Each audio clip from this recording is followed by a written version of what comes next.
our God. Matchless, endless, love unrestrained. This is our God. Every tribe sing praise and glory, honor and strength unto our God, unto our God. Matchless, endless, love unrestrained. This is our God. Every tribe sing, ayo, ayo, ayo, wow. Ayo, ayo, ayo, wow. We sing, ayo, ayo, ayo, wow. Ayo, ayo, ayo, wow. Oh, there is no one like our God. No one. There is no one like our God. There is no one like our God. There is no one like our God. Wala kang katulad, oh Diyos. Wala kang katulad, oh Diyos. No hay nadie como nuestro Dios. No hay nadie como nuestro Dios. There is no one like our God. We sing, there is no one like our God. There is no one like our God. There is no one like our God. Praise and glory, honor and strength unto our God, unto our God. Your matchless endless love unrestrained. This is our God. Every tribe sing praise and glory, honor and strength unto our God, unto our God. Your matchless endless love unrestrained. This is our God. This is our God. Ayo, ayo, ayo, wow. Ayo, ayo, ayo, wow. Ayo, ayo, ayo, wow. Ayo, ayo, ayo, wow. Ayo, ayo, ayo, wow. Ayo, ayo, ayo, wow. Ayo, ayo, ayo, wow. Ayo, ayo, ayo, wow. Shalom, selamat pagi Bapak Ibu Saudara yang dikasihi Tuhan, Jemaat Every Nation dimanapun setiap saudara berada. Senang sekali bisa menjumpai setiap Bapak Ibu Saudara dalam devotion kita. Saya berharap dan berdoa Bapak Ibu dalam keadaan baik dan terus kita belajar menghadapi krisis yang sedang kita alami hari-hari ini. Tanpa terasa 2 bulan kita sudah melewati di masa krisis dan dampak dari COVID-19 ini, dan saya percaya bahwa kita terus belajar bagaimana menghadapi krisis ini. Makanya saya memberikan judul devotion kita pada pagi ini adalah belajar berjalan di atas krisis. Saya berharap kita tidak sama lagi dalam menyikapi di masa awal dari krisis, kan kita harus terus belajar bagaimana kita tidak lagi ada di dalam krisis, tapi bagaimana kita berjalan di atas krisis itu. Dan itulah tantangan hidup kita pada hari ini. Saya menyaksikan perkembangan yang terjadi di televisi dalam bulan kedua ini. Ada bulan-bulan yang mungkin dampaknya lebih berat dari sebelumnya. Mungkin kalau Bapak Ibu Saudara sebagai seorang pekerja karyawan dan mengalami PHK 1 bulan yang lalu masih menerima gaji dan masih bisa dibagi gaji itu, dan semakin kemari mungkin persediaan semakin menipis dan beban yang lebih berat. Dan juga kalau sebagai pengusaha, bulan-bulan ini mungkin bulan-bulan yang lebih berat karena mulai ada pembayaran, ada tagihan-tagihan yang harus kita bayar. Bahkan saya menyaksikan di televisi orang-orang yang sudah tidak bisa membayar kontrak dan kos, mereka hidup di tempat yang seadanya. Krisis, dampak dari krisis selalu diikuti oleh dampak-dampak yang bisa membawa kita pada kecemasan, ketakutan, dan kekhawatiran. Mungkin Bapak Ibu dan kita semua juga sering mengalami itu di dalam kehidupan krisis ini. Dan sewaktu krisis terjadi, kita tidak bisa mengatakan saya belum siap. krisis itulah yang akan mengajar kita bagaimana kita menghadapi krisis itu sendiri. Walaupun orang bisa memprediksi krisis akan terjadi, tapi jarang sekali orang bisa memprediksi kapan tepatnya dan dampak tepatnya yang diakibatkan. Oleh karena itu, krisis selalu membawa satu pembelajaran di dalam hidup kita. Nah, saya percaya bahwa krisis ini pun membawa satu pembelajaran dalam hidup kita, sehingga kita semakin belajar bagaimana hidup di atasnya. Ada seseorang yang mengatakan bahwa jika kita ingin mengalahkan sebuah krisis, kita harus memutuskan untuk kita hidup lebih lama dari krisis itu. Dan kita memerlukan sebuah daya tahan yang kuat, satu tekad yang kuat.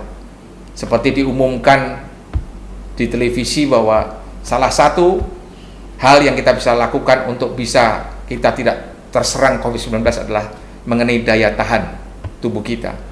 Nah, demikian juga di dalam masa krisis ini ada banyak akibat kekhawatiran yang ditimbulkan, kecemasan. Kita perlu mempunyai daya tahan yang kuat, tekad yang kuat, sehingga kita bisa menghadapi, bahkan kita bisa berjalan di atas krisis itu. Saya akan mulai devotion kita dari Amsal 24 ayat yang ke-10. Dikatakan, jika engkau tawar hati pada kesesakan, kecilah kekuatanmu. Amsal ini mengatakan, jika kita tawar hati pada masa kesesakan, pada masa krisis, kecilah kekuatanmu. Seringkali justru terjadi sebaliknya. Di masa krisis, tadi saya katakan, justru kita menjadi tawar karena dampak-dampak yang ditimbulkan dan kenyataan-kenyataan yang dihadapi. Tetapi firman Tuhan mengajarkan kepada kita bahwa waktu kita tawar hati di masa kesesakan, justru di situ kecil kekuatan kita. Sedangkan di sisi lain, tadi kita belajar di masa krisis kita perlu mempunyai daya tahan yang kuat, perlu mempunyai sebuah tekad yang kuat di dalam kehidupan kita. Nah, tawar hati berbicara mengenai cemas, mengenai lesu, mengenai takut, khawatir, mengenai bermalas-malasan karena situasi-situasi yang begitu mengintimidasi kita. Itulah tawar hati. Mungkin saudara dan saya sekarang juga menghadapi seperti itu. Kita sepertinya hidup dalam letih lesu, khawatir, takut, cemas. Mungkin sudah bahkan mungkin sulit untuk tidur, sulit untuk istirahat, yang mengakibatkan, jadi kalau kita tidak hati-hati, membuat kita menjadi sakit bukan karena virusnya, tapi karena kecemasan, yang kekhawatiran, ketakutan yang ditimbulkan dari situasi-situasi ini. Nah, kita akan belajar dari firman Tuhan. Ternyata firman Tuhan telah mempersiapkan kita bagaimana kita bisa menghadapi situasi-situasi tawar hati itu, situasi kekhawatiran yang akan terjadi dalam hidup kita. Kita akan buka di Matius 6 ayat yang ke-25. Kita akan mulai dari sana. Judul dari perikop ini adalah hal kekhawatiran. Karena itu aku berkata kepadamu, janganlah kamu khawatir akan hidupmu, akan apa yang hendak kamu makan atau minum, dan janganlah khawatir pula akan tubuhmu, akan apa yang hendak kamu pakai. Bukankah hidup itu lebih penting daripada makanan, dan tubuh itu lebih penting daripada pakaian? Pandanglah burung-burung di langit yang tidak menabur dan tidak menuai dan tidak mengumpulkan bekal dalam lumbung, namun diberi makan oleh Bapamu yang di surga. Bukankah kamu jauh melebihi burung-burung itu? Siapakah di antara kamu yang karena kekhawatirannya dapat menambahkan sehasta saja pada jalan hidupnya? Dan mengapa kamu khawatir akan pakaian? Perhatikanlah bunga bakung di ladang yang tumbuh tanpa bekerja dan tanpa memintal. Namun aku berkata kepadamu, Salomo dalam segala kemegahannya pun tidak berpakaian seindah salah satu dari bunga itu. Jadi jika demikian Allah mendandani rumput di ladang yang hari ini ada dan besok dibuang ke dalam api, tidakkah Ia akan lebih lagi mendandani kamu, hai orang yang kurang percaya? Sebab itu janganlah kamu khawatir dan berkatakah, apakah yang akan kami makan, apakah yang akan kami minum, apakah yang akan kami pakai? semua itu dicari bangsa-bangsa yang tidak mengenal Allah, akan tetapi Bapamu yang di surga tahu bahwa kamu memerlukan semuanya. Sampai di sini dulu kita belajar, ternyata Alkitab, firman Tuhan telah menyiapkan kita akan hal-hal yang akan terjadi, yang bisa terjadi dalam hidup kita, mengenai kekhawatiran. Apa sih yang kita khawatirkan di dalam hidup kita di masa-masa krisis ini? Apa sih sebenarnya yang kita khawatirkan? Firman Tuhan sudah mencatat bahwa apa yang menjadi kekhawatiran kita hari ini mengenai hidup kita. Yang pertama, apa mengenai hidup kita? Kita khawatir mengenai bagaimana hidupku nanti setelah krisis. Aku sudah kehilangan pekerjaan, usahaku sudah menurun, aku sudah mengalami banyak kebangkrutan. Dan bagaimana dengan keluargaku? Bagaimana dengan anak-anakku, masa depan mereka? Bagaimana sekolahnya? Bagaimana biaya-biaya yang diperlukan? Bagaimana dengan hidup nanti, mengenai hidupku ke depan? Aku mungkin tidak punya simpanan hari, aku sudah habis untuk hidup hari ini. Itulah kekhawatiran yang pertama dicatat oleh firman Tuhan, dan itu juga yang seringkali menjadi kekhawatiran kita, kecemasan kita di saat-saat krisis. Bagaimana hidupku? Lalu yang kedua dikatakan, apa yang kita khawatirkan, dikatakan apa yang kita makan dan apa yang kita minum. Berbicara mengenai kebutuhan sehari-hari kita. Bagaimana dengan makanan dan minuman? Bagaimana kebutuhan pokok kita? Bagaimana dengan kebutuhan membayar listrik kita? Bagaimana dengan kebutuhan-kebutuhan? Bagaimana dengan uang sekolah kita, anak saya? Bagaimana dengan kebutuhan sehari-hari? Yang ketiga, bagaimana kebutuhan apa yang kita pakai? Berbicara mengenai penampilan kita.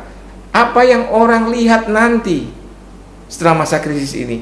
Aku banyak kehilangan, aku nggak punya lagi posisi, aku nggak punya lagi mobil, aku nggak punya lagi rumah seperti semula, aku nggak punya lagi seperti hal-hal yang lain yang aku punya sebelumnya dan sekarang sudah tidak ada lagi.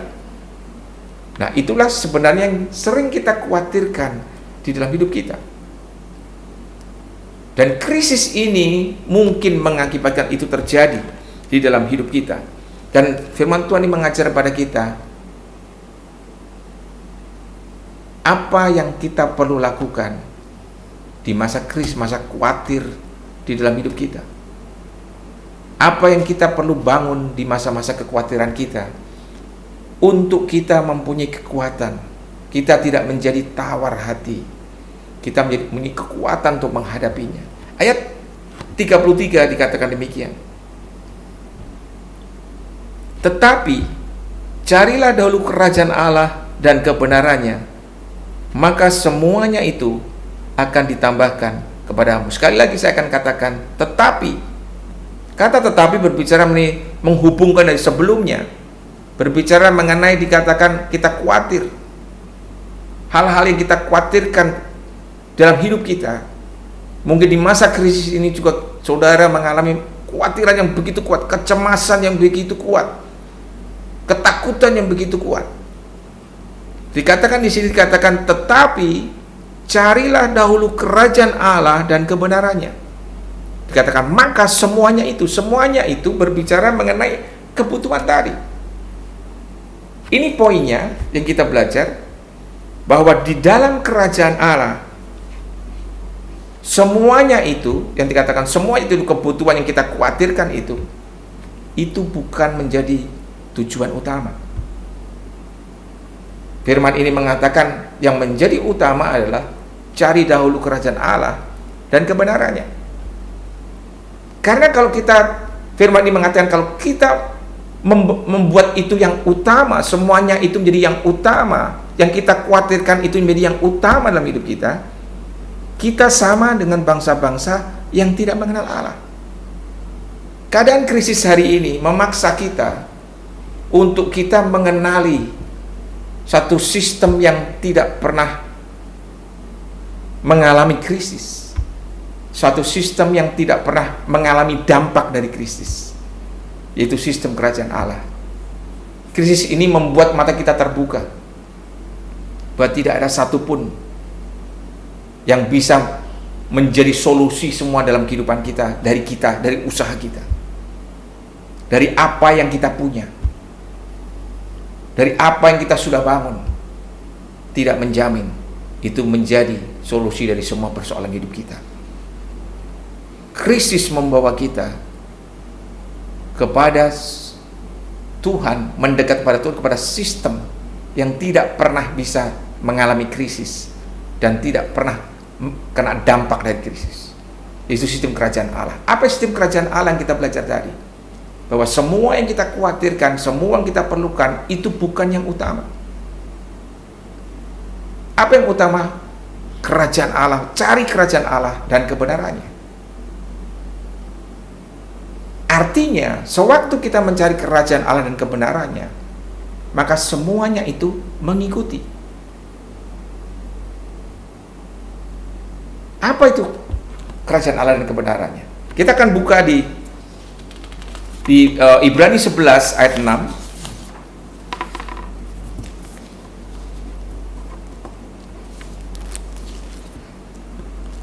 Ibrani 11 ayat 6 dikatakan, tetapi tanpa iman tidak mungkin orang berkenan kepada Allah, sebab barang siapa berpaling kepada Allah, ia harus percaya bahwa Allah ada dan bahwa Allah memberi upah kepada orang yang sungguh-sungguh mencari Dia. Firman ini dikatakan tetapi tanpa iman tidak mungkin orang berkenan kepada Allah. Apa yang dimaksud dengan sistem kerajaan Allah? Iman adalah penghubung kita untuk kita bisa mengenali kerajaan Allah. Seperti apa kerajaan Allah? Bagaimana jalan-jalannya? Bagaimana nilai-nilainya? Bagaimana kebenarannya? Bagaimana hukum-hukumnya? Bagaimana kita bisa hidup di dalamnya? Iman dikatakan adalah penghubungnya. Dikatakan iman sebagai penghubung. Iman, tanpa iman tidak mungkin orang berkenan kepada Allah. Sebab barang siapa percaya kepada Allah, ia harus percaya bahwa Allah ada. Iman membawa kita mempercayai bahwa Allah ada. Dalam bahasa lainnya itu dikatakan I am adalah aku adalah aku. Artinya aku sebagaimana aku ada. Di situ dikatakan aku ada, bukan lagi berbicara mengenai pikiran kita, bukan lagi berbicara mengenai usaha kita, bukan lagi berbicara mengenai cara kita, tetapi mengenai cara Tuhan. Iman membawa kita kepada percaya bahwa Allah itu ada. Artinya apa kalau Allah itu ada? Kalau Allah itu ada, artinya Dia mau, Dia bisa melakukan bukan dengan cara kita, tapi dengan cara Dia. Krisis ini membawa kita untuk kita terhubung dengan Tuhan melalui iman, sehingga iman itu bagi kita bahwa Allah itu ada, walaupun sepertinya nggak mungkin terjadi. Membawa kita untuk mempercayai bahwa Allah bisa melakukan apa yang Dia mau lakukan. Caranya mungkin berbeda dengan cara kita.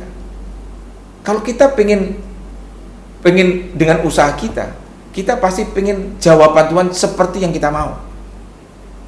Kita pengen caranya seperti kalau kita perlu membayar sesuatu, kita pengen ada uangnya langsung, kita bisa bayar.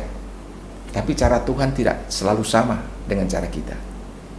Tetapi Tuhan punya cara yang lebih besar, yang lebih baik, yang lebih indah daripada cara kita.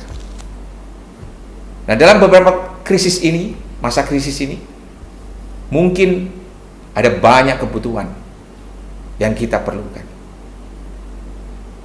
Iman membawa kita mempercayai bahwa Allah itu ada. Dia bisa lakukan apapun, walaupun caranya berbeda dengan cara kita. Yang firman Tuhan katakan di sini adalah engkau harus percaya bahwa Allah ada. Dia bukan tidak ada, Allah ada di saat krisis kita. Dan Dia mau lakukan caranya Dia, bukan dengan cara kita.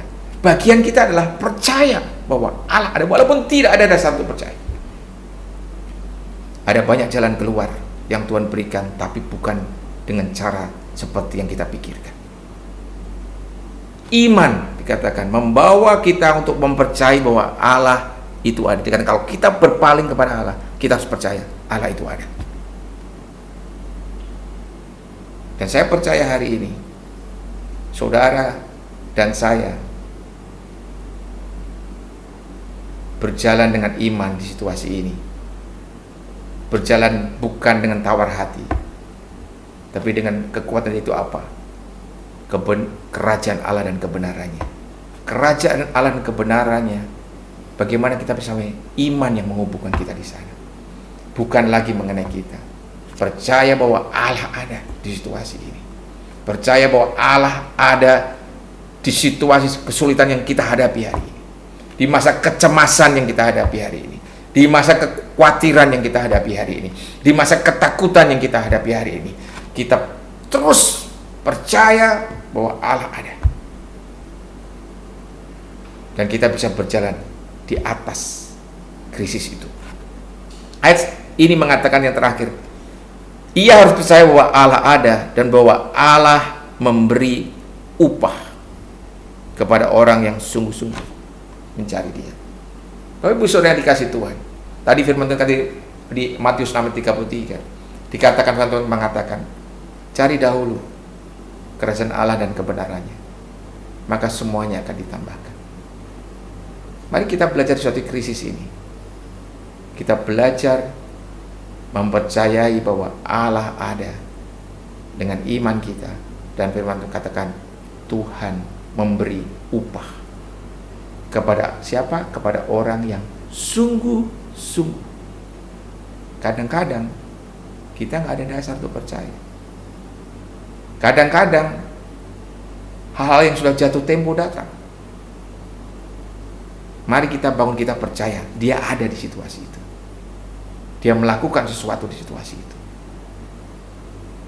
Waktu kita mencari Allah, mencari kerajaan Allah dan kebenarannya, mencari jalan-jalannya, mencari hukum-hukumnya, hidup dalam firman Tuhan banyak diajarkan bagaimana kita bisa mengatasi krisis, bagaimana kita bisa hidup benar di masa krisis, bagaimana kita bisa beriman di masa krisis, bagaimana kita membangun sikap kita di masa krisis, bagaimana kita membangun karakter kita di masa krisis, bagaimana kita membangun kepercayaan kita di masa krisis. Firman Tuhan berbicara mengenai pola hidup, cara hidup kerajaan Allah yang kita harus ikuti supaya Tuhan bisa melakukan bagiannya.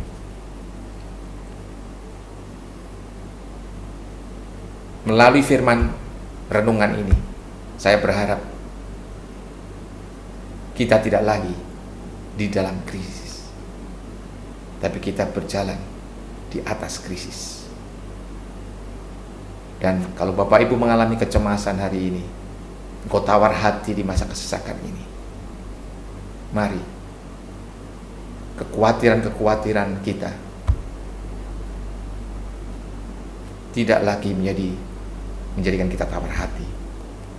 Tapi tadi firman Tuhan mengatakan bahwa waktu kita mencari kerajaan Allah dan kebenarannya, maka semuanya akan ditambahkan kepadamu.